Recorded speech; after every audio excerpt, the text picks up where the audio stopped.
राज्य व्यवस्था polity, page number 47 से अनुच्छेद 21।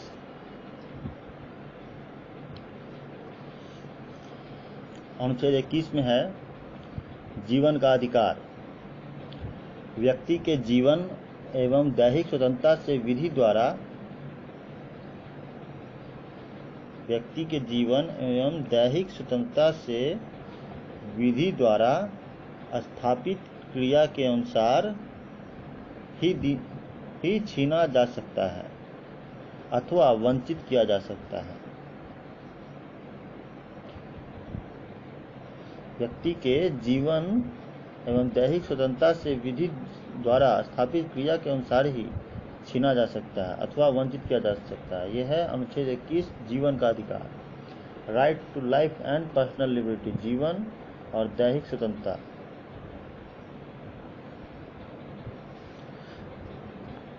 उन्नीस सौ 50 में A.K. गोपालन वाद में उच्चतम न्यायालय ने जीवन और दैहिक स्वतंत्रता की व्याख्या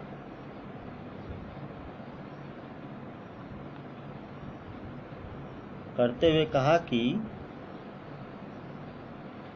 प्रताड़ना से अभाव अथवा यातना का अभाव ही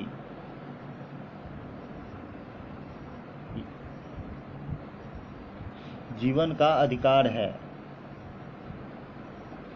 अतः व्यक्ति के शरीर अथवा शारीरिक अंगों पर हमला जीवन के अधिकार का उल्लंघन माना जाएगा।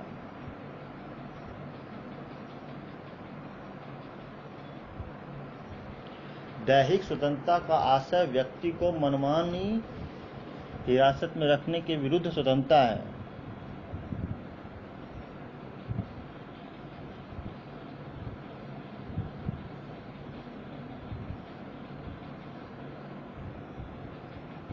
अतः पुलिस कार्यपालिका जो कह सकते हैं आप, विधि के उल्लंघन के बिना किसी व्यक्ति को हिरासत में नहीं ले सकती।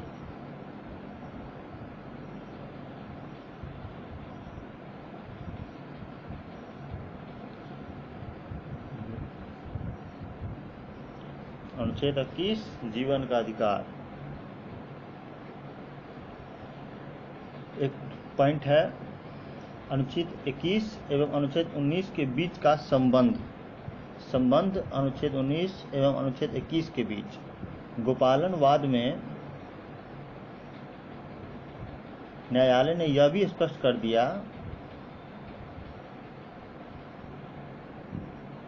कि अनुच्छेद 21 और 19 एक दूसरे से अलग हैं, दोनों एक नहीं है, दोनों एक दूसरे से अलग हैं। अगला पॉइंट है विधि द्वारा स्थापित प्रक्रिया। अनुच्छेद 21 के संदर्भ में गोपालन वाद में सुप्रीम कोर्ट के द्वारा विधि द्वारा स्थापित प्रक्रिया, गोपालन वाद में सुप्रीम कोर्ट के द्वारा विधि द्वारा स्थापित प्रक्रिया का समर्थन करते हुए कहा गया कि विधि एवं उसके प्रक्रिया के निर्माण का अधिकार विधायिका को है। कहा विधि एवं उसके प्रक्रिया के निर्माण का अधिकार विधायिका को है और न्यायपालिका उसी व्यक्ति के जीवन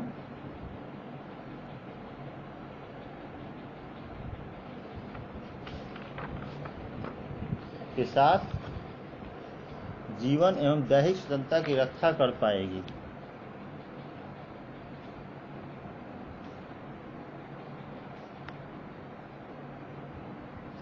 जिसे विधि के बिना पुलिस ने हिरासत में ले लिया है। अर्थात न्यायालय उसी की रक्षा कर पाएगी जिसे विधि के बिना पुलिस ने हिरासत में ले लिया है। अतः जीवन एवं दैहिक स्वतंत्रता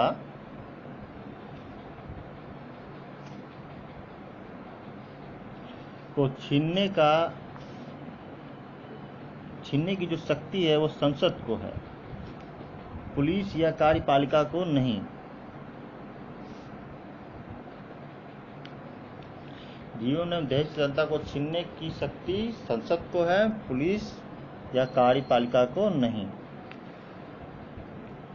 एडीएम जबलपुर वर्सेज शिवकांत शुक्ला का केस है, जिसे लोकप्रिय रूप में बंदी प्रत्यक्षीकरणवाद के नाम से जाना जाता है। बंदी प्रत्यक्षीकरणवाद।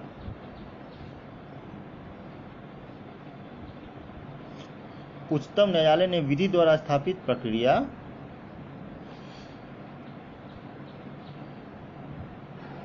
का पूर्ण समर्थन करते हुए आपातकाल में मूल अधिकारों की रक्षा करने में असमर्थता व्यक्त की,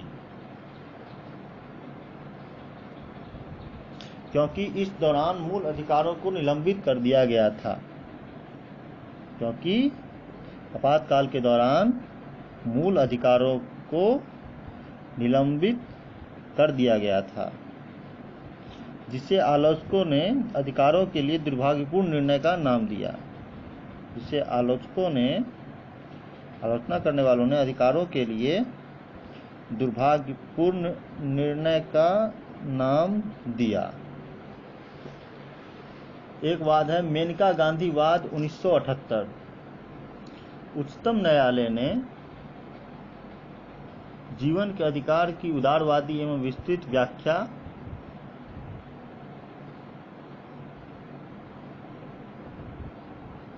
करते हुए कहा कि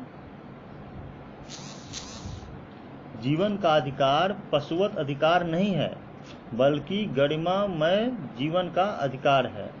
जीवन का अधिकार पशुवत अधिकार नहीं है, बल्कि गरिमामय जीवन का अधिकार है, गरिमा के साथ जीने का अधिकार है। अगला पॉइंट है एक और अनुच्छेद 19 और 21 के संबंध के बारे में। दैहिक स्वतंत्रता का विस्तार करते हुए उच्चतम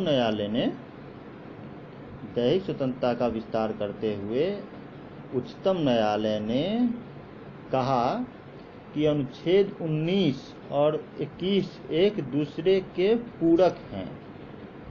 अनुच्छेद 19 और 21 एक दूसरे के पूरक हैं, इसीलिए दैहिक स्वतंत्रता में आवागमन की स्वतंत्रता भी शामिल होगी,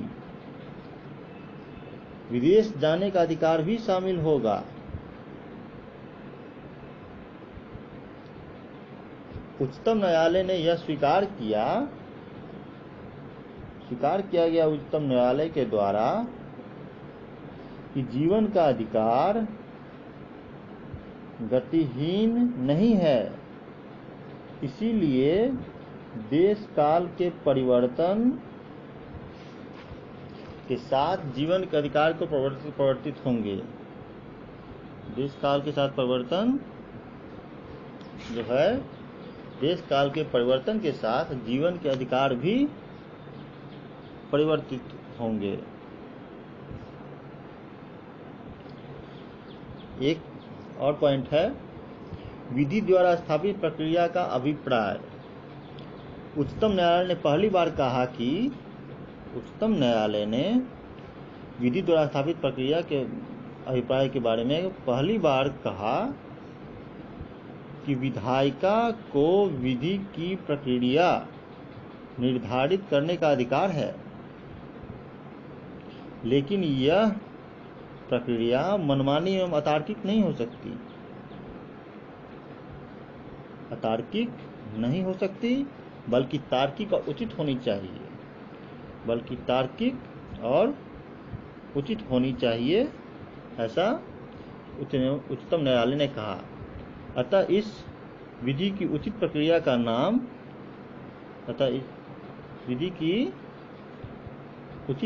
का नाम दिया गया, जिसका उल्लेख अमेरिकी संविधान में वर्णित है। जिसका उल्लेख कहाँ वर्णित है?